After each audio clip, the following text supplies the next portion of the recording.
He's copped some stuff this year, which obviously isn't agreed by the players because the players in the poll respect him and what he brings. Are you surprised? Do people not quite understand what Sam Cane's about and truly appreciate him, Jipper?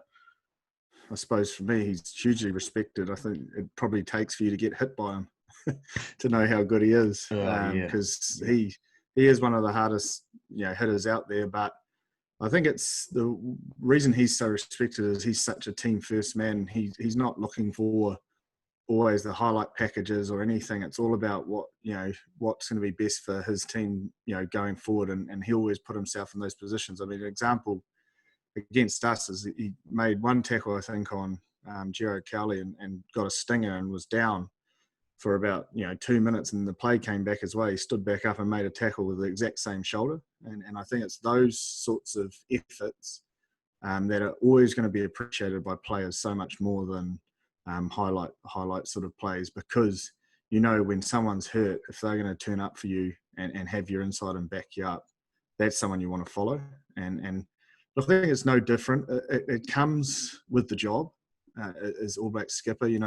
Richie McCaw had it going into the 2015 World Cup. I think Kieran Reid had it a number of times, and it's no different. And it probably doesn't help that it's coinciding with the Chiefs not going as well. But I think there's no doubt in the All Black selector's mind that he's the best man for the job, and I back that fully as well. Look, he's a great player, but he's a great man, and those are sort of people you want to play alongside. What do dominant tackle stats like his bring to a team? What does it create for everybody else when you've got someone like that who's so dominant on defence?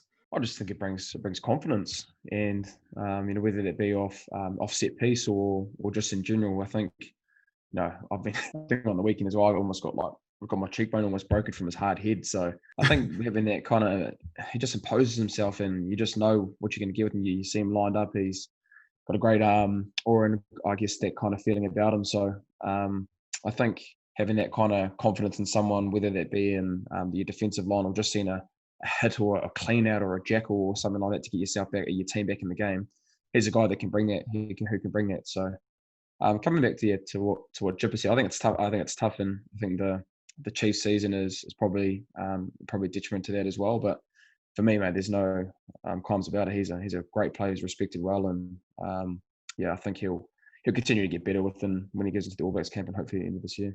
I think for me, when you say what does it bring, for me it's all about defence, about getting the ball back, and a dominant hit. Teams don't want to overplay these days. So if you get a dominant hit early in a defensive set, more than likely you're going to get the ball back via a kick or a turnover at the breakdown. And although he might not get the plaudits for that turnover because he's made that tackle, it's created an opportunity for a Lachlan Boshier or a Mitch Karpik or whoever else to get over the ball, to get the ball back, because that's what you need in a game of rugby is that ball. And so many times, time and time again, he'll be the guy that's made the tackle that allows those turnover opportunities. So he's certainly added plenty on the field, and I just know great players like that, once they get back in that black jersey, he'll make a statement.